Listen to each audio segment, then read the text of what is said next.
Hello. Good morning, everyone. Hi. Oh, we're so blessed to find these beautiful places to meet. Oh yeah. Mhm. It's really fun because we get to really like appreciate all the little spaces that Yeah. generally are just kind of part of the background, you know? Yeah, your place, my place. Yeah. So we're getting to really it's like the flowers are calling to, be seen and celebrated. Right? Yeah. I went to the creek yesterday and Hi, there's Peter. no water at all. Dry. Already? Yeah. So we're kind of getting into that season, right? Where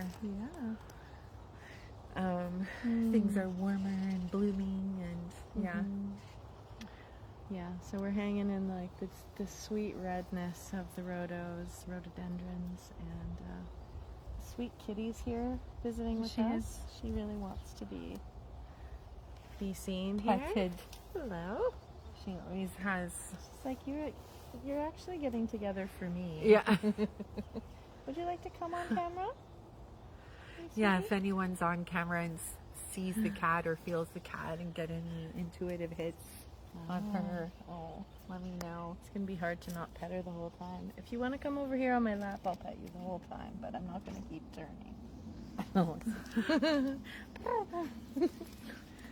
She's deaf, so she makes this really loud, like, sound.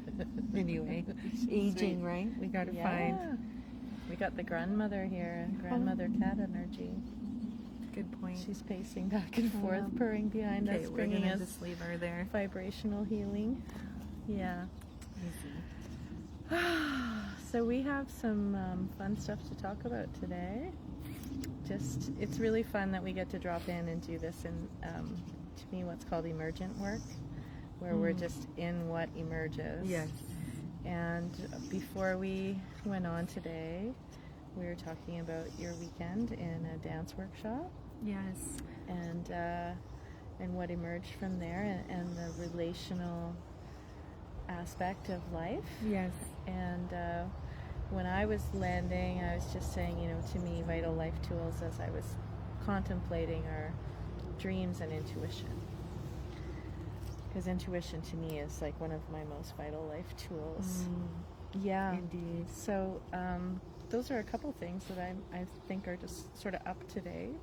So can we drop in with the dance and start with that? Yeah. Yeah, and talk a little bit about what you were just sharing with me. Well,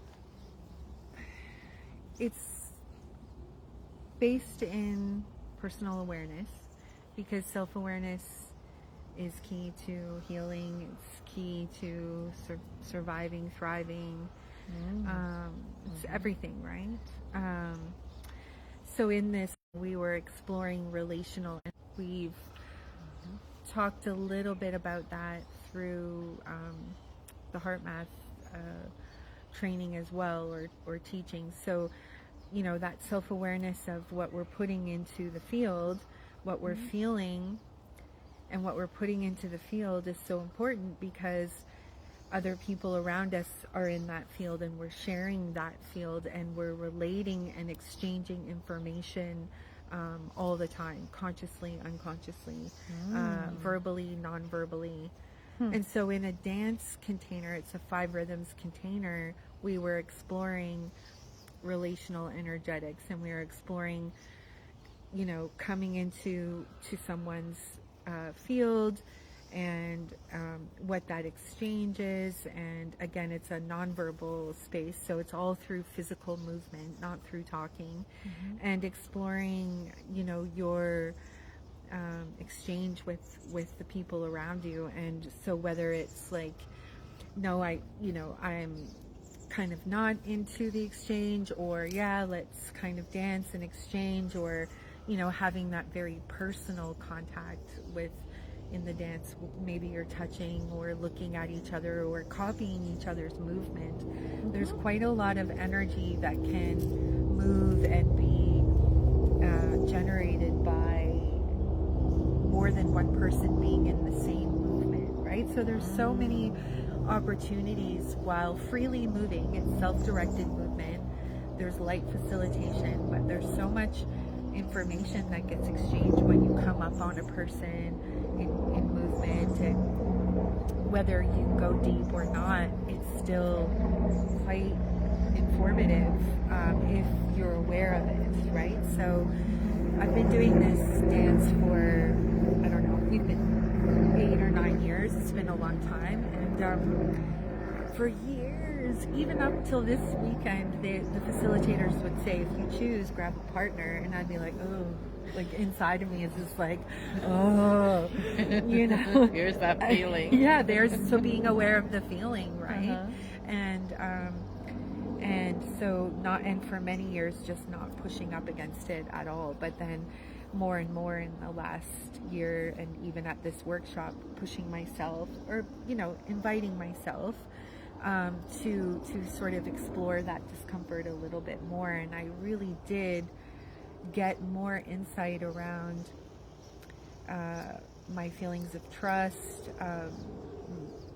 my awareness around my own authenticity, and how coming up to a person and having this really deep exchange and then pulling away really quickly, it's like so uncomfortable to me. It almost felt traumatic, where it's like you're so open, like you were saying, and then all of a sudden it's like pull back, and I could really feel it in my energy field as something really uncomfortable. So, this weekend I really got in touch with, like, first of all, many of us feel that way. It's not just me.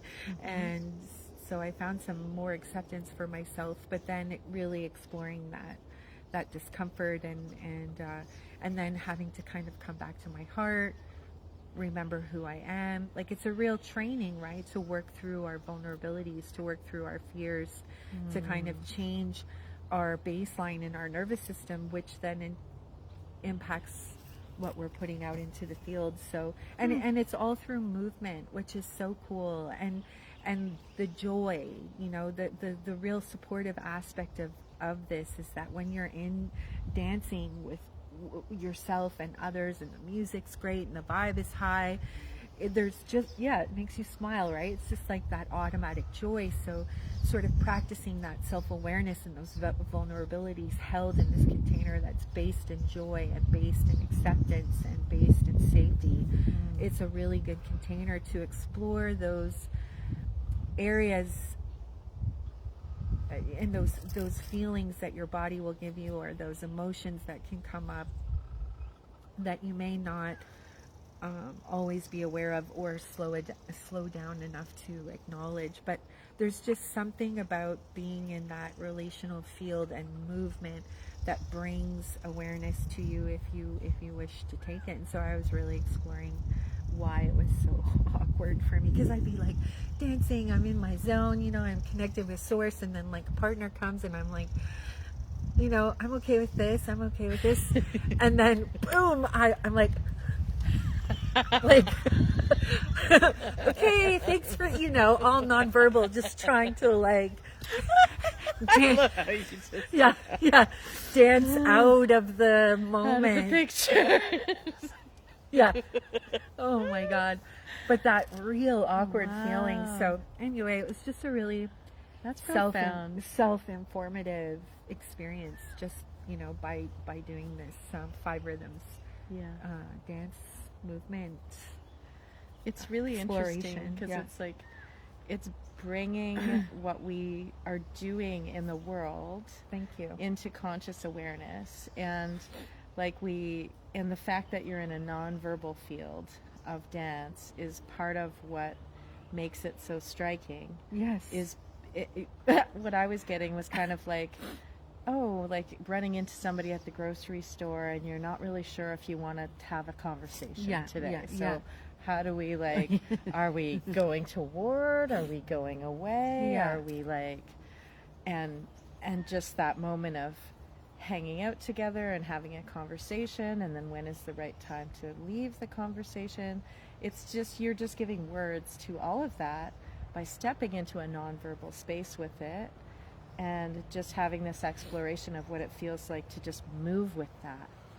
And yes, exactly. And our social awkwardness as humans, humans humaning, sometimes it's really natural Sometimes it all depends on the self that we're bringing. Exactly. Like, how am I doing today? If I'm feeling grounded, happy, open, then I'll invite the connection. I have time. All of those elements are really important to who we are when we meet the other person, and then what spaciousness there is for us to interact together. And then what you're describing too, the natural transition to separating again. Yes. It's like when we're doing this HeartMath practice together, we know what it feels like because we're consciously being aware of our heart field. And when we meet each other on the dance floor or wherever, but not necessarily online, we're coming into each other's heart space. And as we found by doing this practice together every week, Yes. consciously coming into a place of thinking about appreciation and gratitude and just allowing that to totally infuse our field, the person sitting next to us can totally feel it. We're co-regulating. That's it. Right? Yes. Yes. And so if we're not consciously doing that all the time out in the world, we're meeting other people's fields that may be dysregulated, or we're meeting other people exactly where they're at. And it does have an effect on us depending on how open we are, right? So this conversation is actually really, really interesting because it's about what we're creating out there in the world. Right? Absolutely right. Thank you for, adding and making more sense to what I was trying to describe, because it is everyday interaction, somehow heightened and through the container and the movement and the exchange happening so fast. Yeah, you get to see what's happening on a bigger picture. Absolutely. And I really do feel like that's what we're here on the planet to do, is to become conscious and aware of what we're feeling and experiencing, how to process it, regulate it, evolve it, and then what we're putting out into the field, because it's so significant. And one of the coolest things with HeartMath this week I kind of clued into was every heartbeat has an electricity, so it creates our electromagnetic field, and we can really, and that's why we focus on the area of the heart when we're breathing, because you can really amplify that if you want, or bring it close. You get to choose whether you want to be open to exchange or not. But again, it's like within that pulse and within that field, there's so much information, and we may not be conscious of it. So we're going to see it in our exchanges with other people as well, and then that's where we can become more conscious of it, right? So there's so much information happening, within us and around us, and with all the time, that it's such a tool to be able to witness and then move it with more and more awareness. And so today we can practice the inner ease. Hi Sandy, thanks for saying that. I love our Friday chats too. Hi Sandy.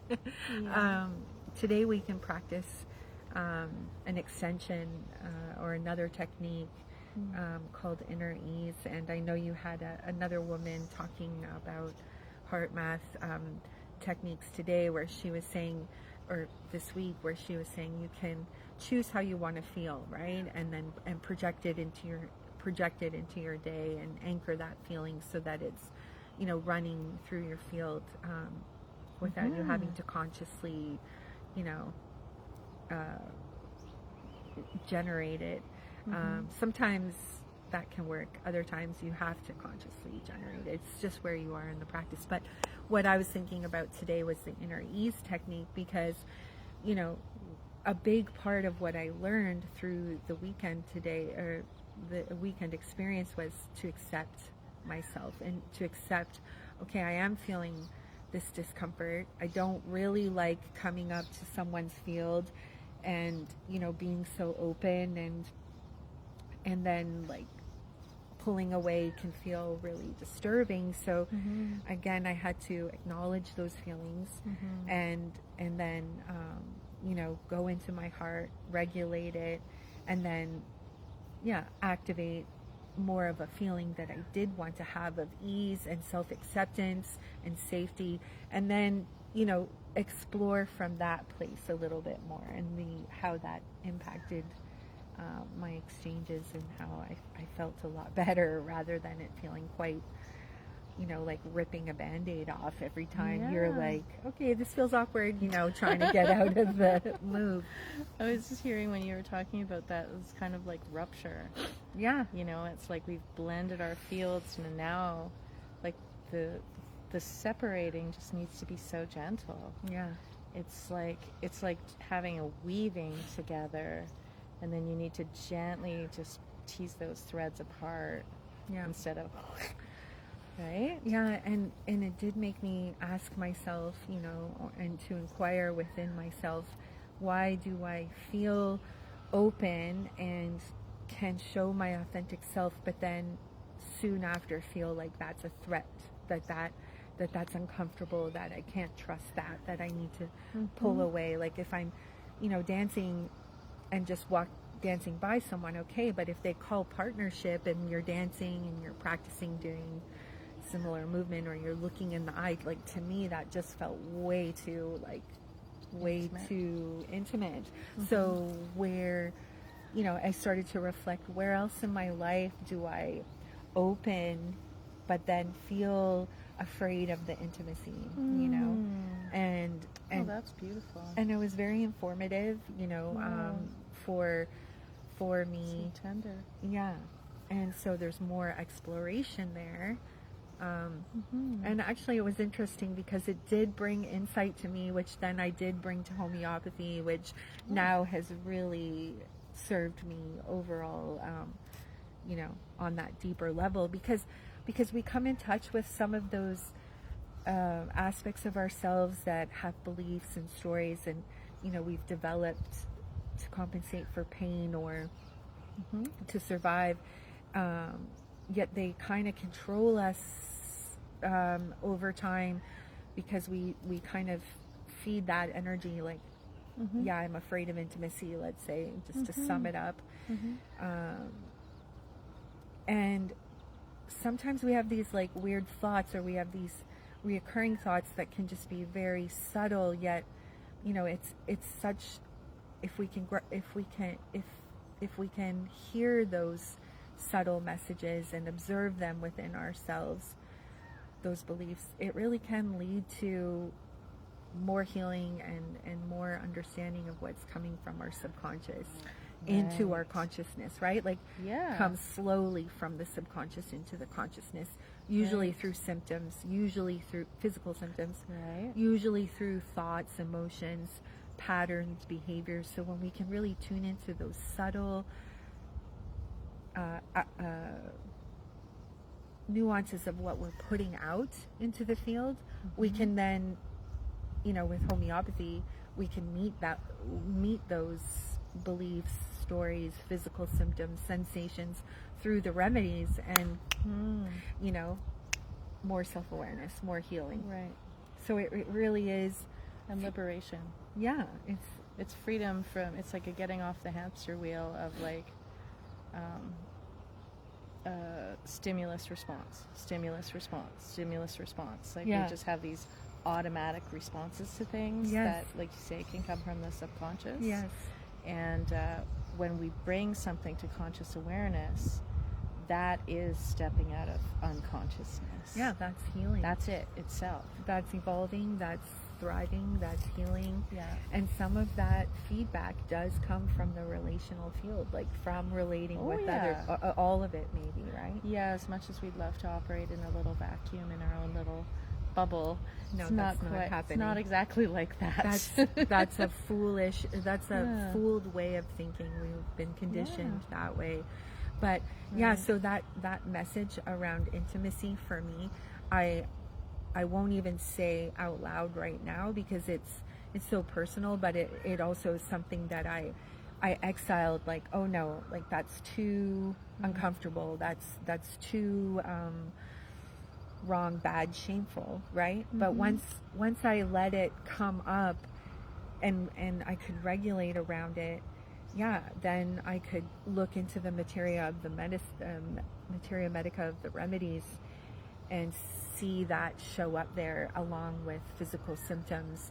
And it's been quite profound, because you can take a remedy and then you can feel, like, for example, having numbness in my thigh. I've been doing physio and chiro and stretching and all of that, but just from taking that remedy, I could feel that area getting neurological pulsing, like more blood, more awakening in those muscles. Amazing. Right? So those belief systems affect our physiology. Ooh. Right? Yeah. So we really are emotion and energy first. Sorry, energy and then emotion. Right. And then the physical body. And so energy, and in there is where our subconscious resides, and then it becomes conscious through our intellect, through our mind, through our physical symptoms, right? Anyway, it's very profound. I can't remember who said it, but I think it might have been Dr. Bruce Lipton, who talks about our biography becoming our biology. Yeah. And Sandy wrote something here. I want to read it.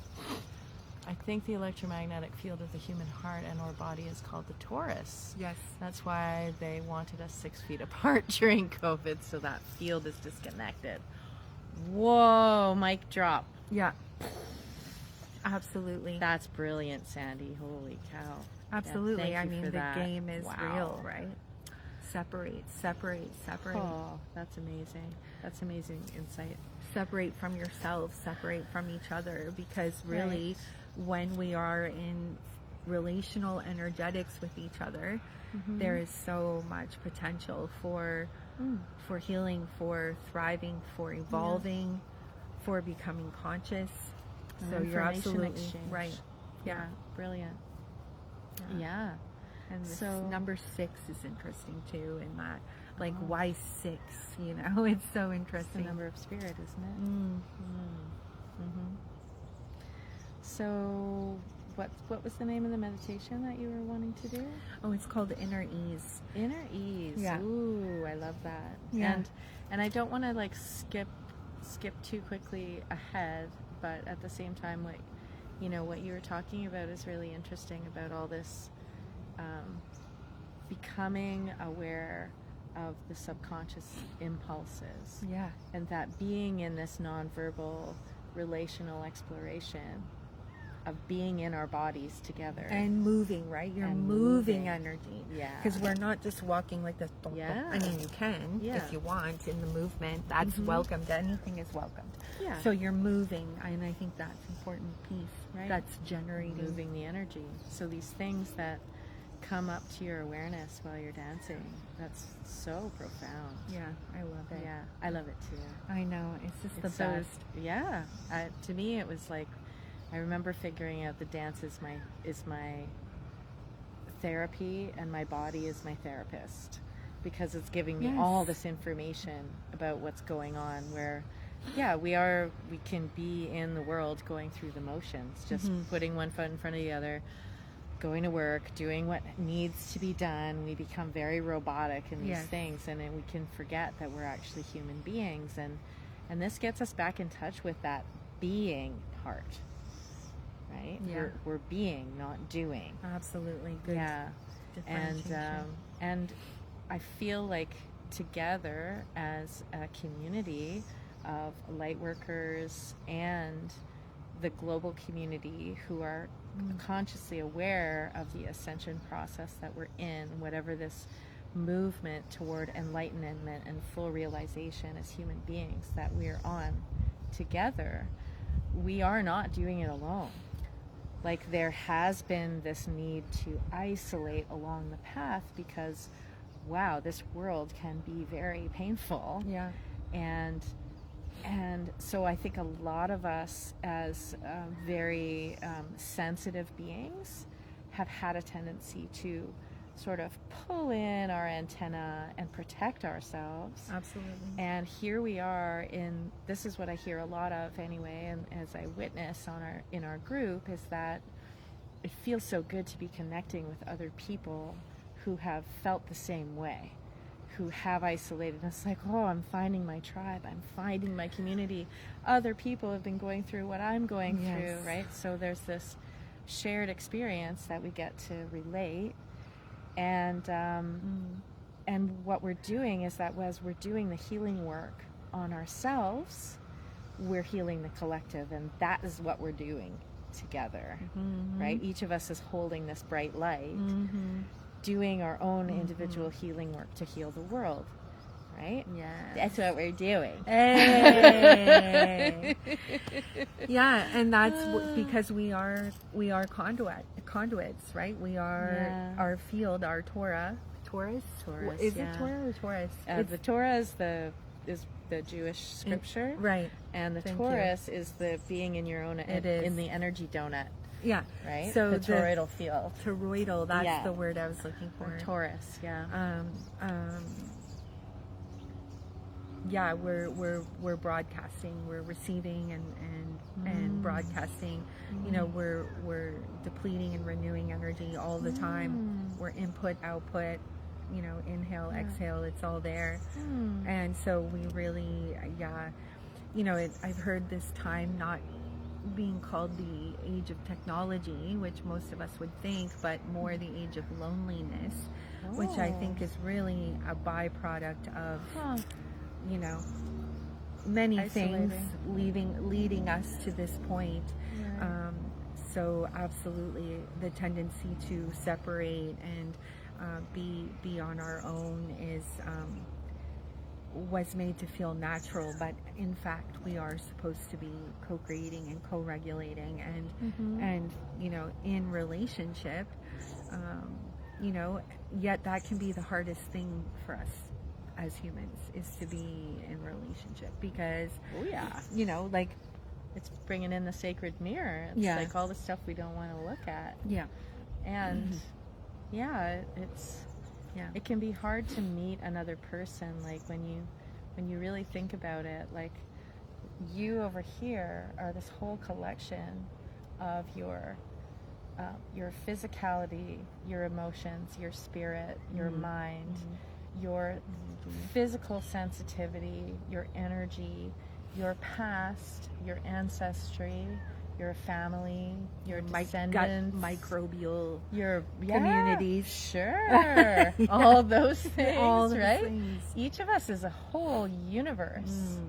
And so bringing them together, there's going to be points of affinity and connection. There's going to be attraction and aversion.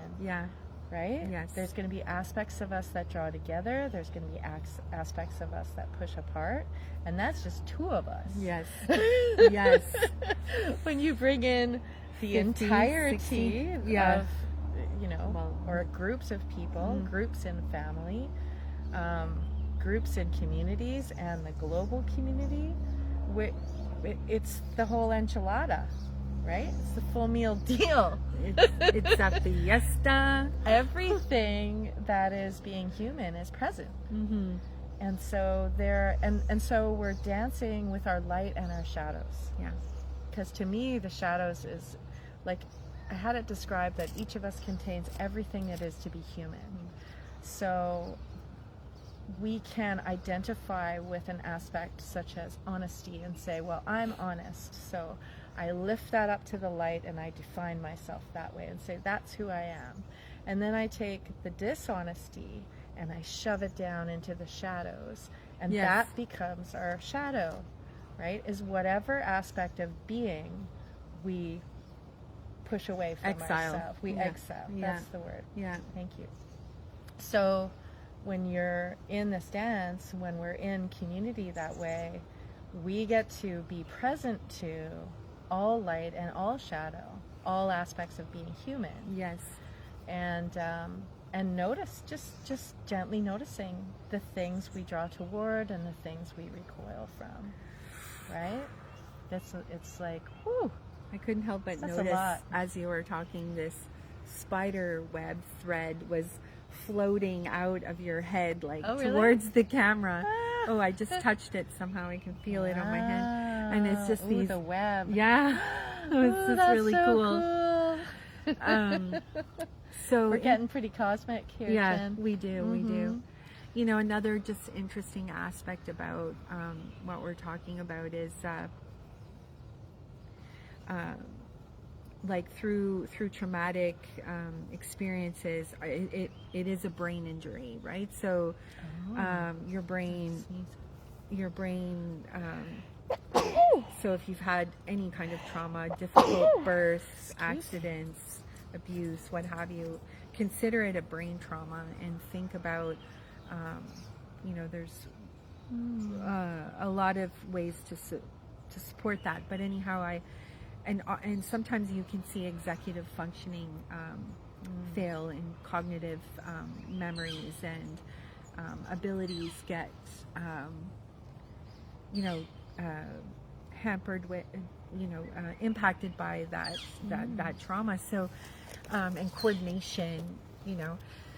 And what that is so interesting between the right and left brain. But, you know, for a long time, I did jazzercise, and I don't know if you remember years of just that heavy, like, you know, aerobic exercise. But what I loved about it, and in hindsight, was that because jazzercise is very choreographed, right? It's like right side, left side, like, you know, bowl change here, bowl change there, get your feet, your hands, and your head all in the same place. And that was really challenging for me. Okay.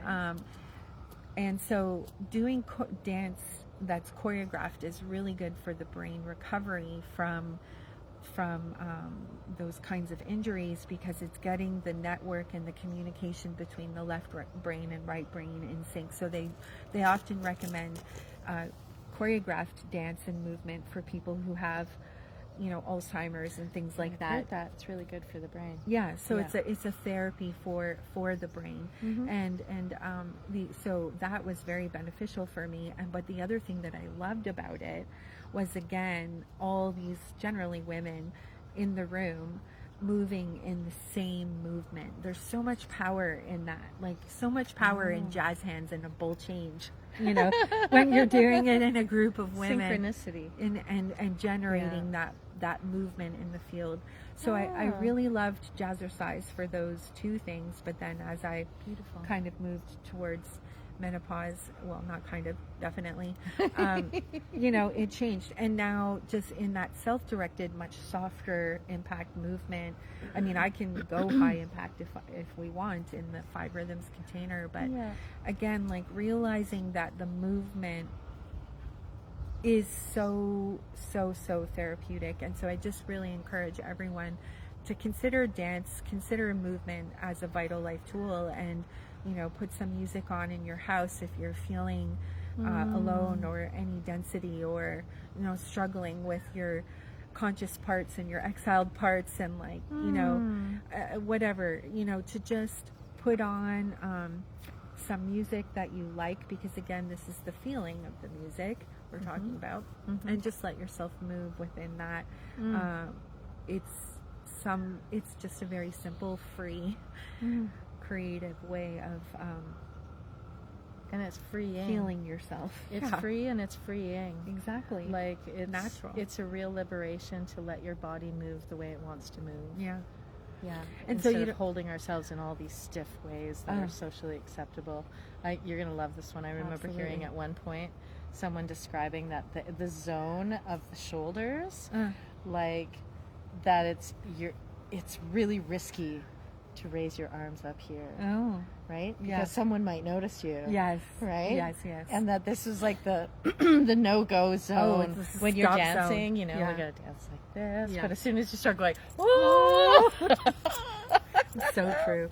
And I always have my hand. Yeah, right. But you're right. Like, if we're sitting at a desk, you know, driving in a car, I mean, we just get so conditioned in our movements. And again, that's based in our you know, beliefs and emotions, and what's in the you know, what's in the field in your. So I yeah, love that. to It's move just it. all about dance as the vital life tool today. Yeah, Well, hooray. it's so cool, yeah. Hooray. And for me, it can be very spiritual, where like I very much connect to the other worlds through dancing, and it can be very like spiritual for me too, where I can, because I'm so open, I'm receiving information as well, and I'm moving energy for the planet, really. Yes. You know, so it's so profound. I've had the same experience. And even if you're dancing alone, you can dance with your ancestors. Yeah. You can dance with your spirit guides. They absolutely love it. So, Sandy says she loves the bush in the back. It's a rhodo, not a rose. It's a rhododendron. Yeah. And it's full of bees. Like, it's just all this Big fat buzzing bees. going on. And she blessed me for my sneezing. She needs to get back to dancing, and never thought about it that way. So, Yeah. Well, and those kinds of aha moments, when you don't think of something one way and then you have that kind of aha moment, again, very natural, very freeing, free medicine. Because that is shifting your physiology. So that feeling that you had, Sandy, whatever it was when you were like, oh, I never thought of it that way, that is a feeling that you can use in your HeartMath practice to be rejuvenating if you are ever feeling that drain and need that replenishment. So beautiful. Those aha moments, I live for those. That's the gold. I kind of feel like we have to end this with like a little dance class, right? Oh, yeah. We're going to do a little bit of dancing at the end. Sure. We'll do that meditation though first. Okay, sure. Okay. It's the boss. I'm the boss. Yeah. I would say. It's because I want to dance. It's because I want to dance. Yeah. It's hard to sit here and talk about dancing. I know. Yeah. It's just, oh, gosh. You know, these things that are so available to us, you know, to really move into thriving. I'm just so grateful to be able to. Well, I'd like to say too that there are cultures around the world, like all around the world, there are cultures that have their traditional dances. Yeah. Sometimes you catch those videos on the internet of the guy who's like learning dances from all different cultures, right? Most cultures have a dance that is their cultural dance. Yeah. And in our Western culture, we're so trained to be restrained in our movements and look like everybody else, and don't put your hands in the no-go zone. Yeah. And, you know, don't shake your hips. That's too sexy. Don't shake your hips. Yeah. Don't get any attention. Yeah. Don't draw attention to yourself. Like, honestly, when I go through the grocery store and there's a good tune on, it's just kind of like, how can anyone not dance? Yeah, I know. Like, I know everyone's restraining themselves, their right? cards. It's like, whoa, there's some good beats happening and I need to move, right? Yeah. And the training ourselves, just like we talk about the training with the HeartMath, training ourselves to actually respond to our body's impulses, to have fun, to express joy through our bodies. Yeah.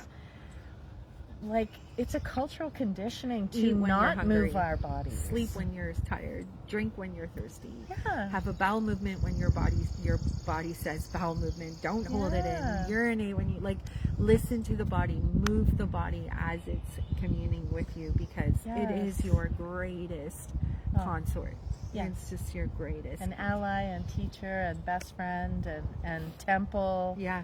It's our vessel for our soul. Right? That gave me a love feeling that, Yeah. Because I think, just coming more into my awareness of, as a result of those traumas, like I was saying earlier, and those beliefs, like the end result of it was really, you know, that self-loathing or self-destructive, you know, energy.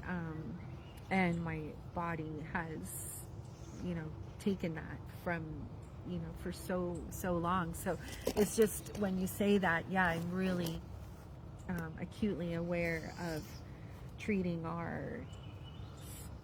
myself better than I ever have. Ooh, yeah no-go zone. Yeah. Oh gosh, so fun. It only takes one song to get you moving. That's right. Yeah. And sometimes it's really fun to dance when there's no music too. Yeah. To actually listen to the music inside. Yeah, I absolutely. don't think we can throw anything on out here, so we might be dancing to the rhythm of the bees. Yeah, exactly. So let's do that inner Okay. ease. I feel so uplifted and happy. Alrighty. I just feel so great. So let's like beam that out. Beam Okay. it out, Scotty. So the inner ease, again, is another, we'll just touch on it. So we'll start with focusing on the area of the heart. And again, the rhythm of your heart sends more messages to your brain than your brain sends to the rest of the body. So this is why we're focusing on the heart. And just imagine that pulse of your heart creating that electricity. And just drop in.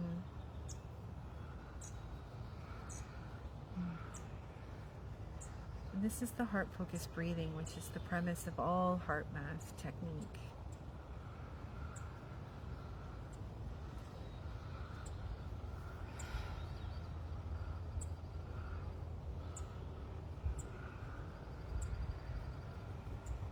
And so this is good because if there's a cat around you,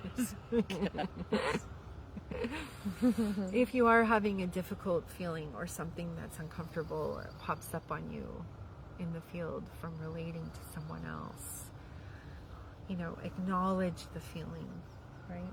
Acknowledge it. So whether it's confusion or impatience or shame or fear, just, start with this heart-focused breathing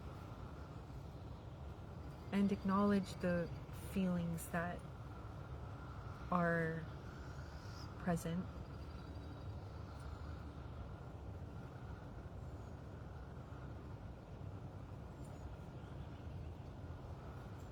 And let your imagination and mind, thoughts, what have you, come after the feeling in your body, if that makes sense. Because if you're feeling fear or stress or worry or shame, where is it in your body? And that's where your imagination and your mind will kick in and bring you a sensation of pain or tension or, whatever it is, butterflies in the stomach. And then your mind may bring you back to an event or a time or a place. So stay connected to your heart-focused breathing while this is happening. This is a powerful tool of self-regulating and observing the feedback that's coming from your body, from the field around you. Ultimately, always to bring you into more consciousness and to bring you to more inner ease.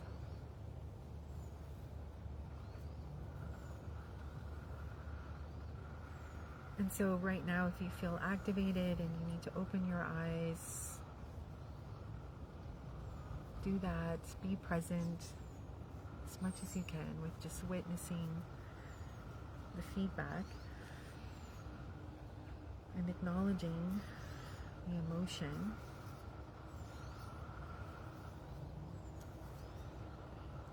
Now we're going to activate a rejuvenating feeling that brings us ease. So that aha moment, or the sound of the bees, I was gonna sneeze again. Or even just appreciation for a loved one. Just activate that feeling again, staying connected to the breath.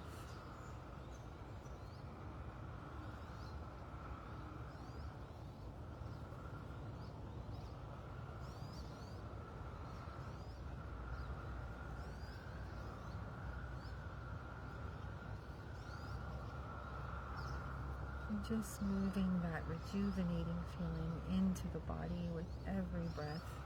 Inhale, exhale. A smile can help.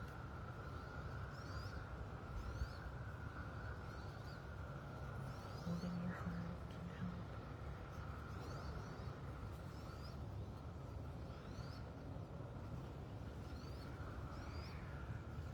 And this is really self-regulating. So we're moving from contracting fear, tense, worry, shame, that we're acknowledging it, but then we're choosing now through our breath, through this regulation, we have a choice point that's allowing us to bring in this rejuvenating feeling and allowing that to move through the body. Send it to the achy areas, send it to wherever the body needs it.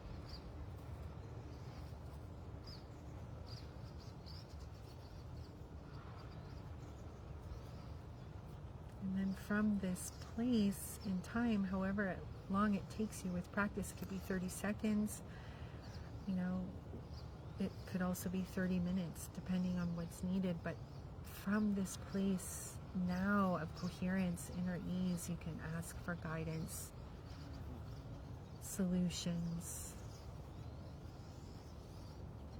feedback. And if nothing comes, that's fine. If something does, that's fine. The main thing is being present with your regulation, with your coherence, with that inner ease, because this is changing your physiology from cortisol to DHEA hormone, from depleting hormones to rejuvenating hormones. So staying with this is so beautiful, so valuable. It's free and freeing.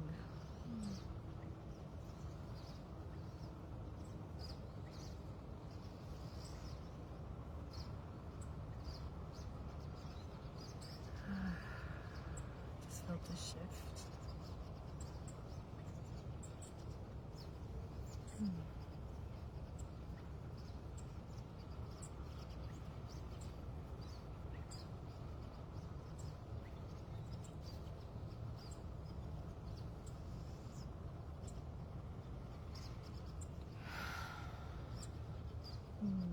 You're ready. Just for the sake of time today, you can come back, but if you'd like to continue, please do. When we practice coherence together, so much is available, and whether you're far away or present. So if you feel like you want to continue and ride this energy, please do. If you're ready to come back, please do.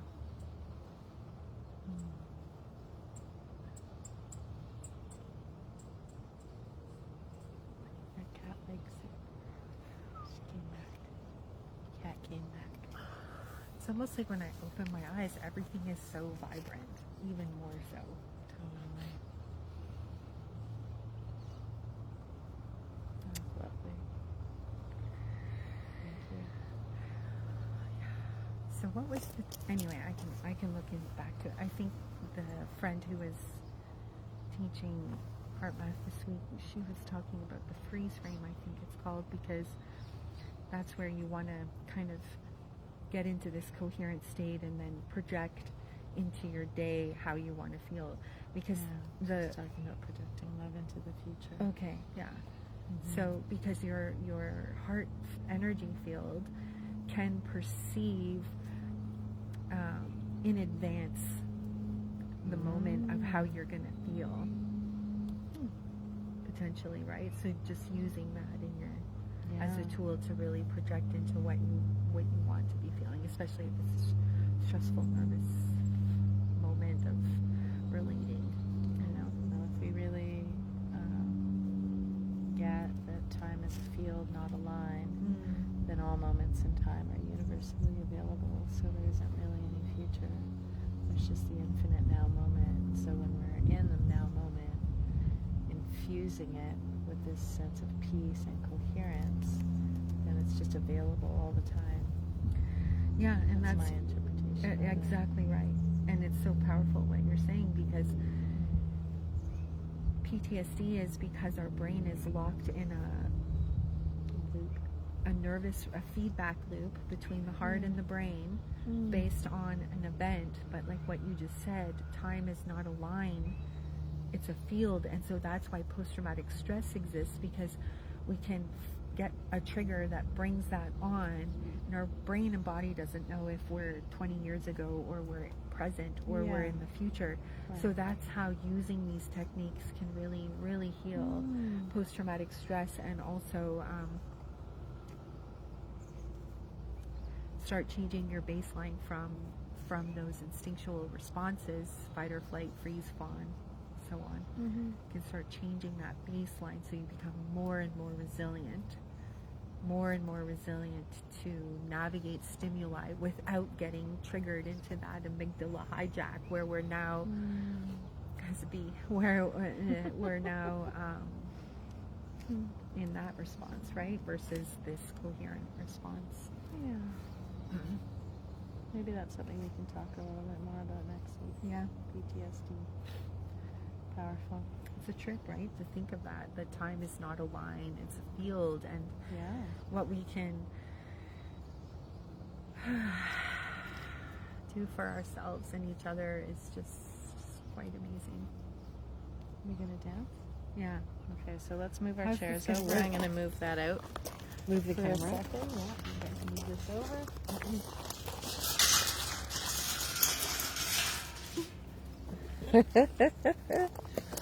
Because we can. You ready? Yeah. And again, just letting your body do whatever it needs to do or wants.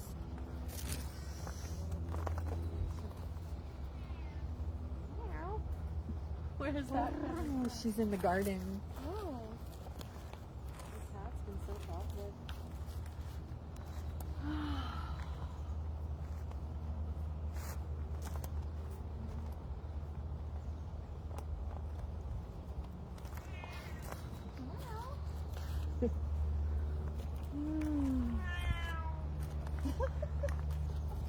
Go, Wants Izzy. to come dance too. Come on. Oh no. She's an elder. She says, "You silly girls, just let me in so I can eat." Oh. These aliens are gonna pop here. Thank you, flowers. Thank you, frequency. Thank you, color. Whee! Awesome! I love it.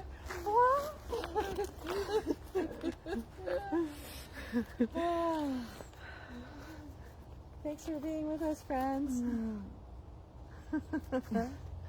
Bye, friends. Had fun dancing with you. See you next week. Oh, Sandy. Izzy, Yeah. I think you're getting some. Oh, bzz, Buzz, buzz. Bye bye. from the bees. Love ya.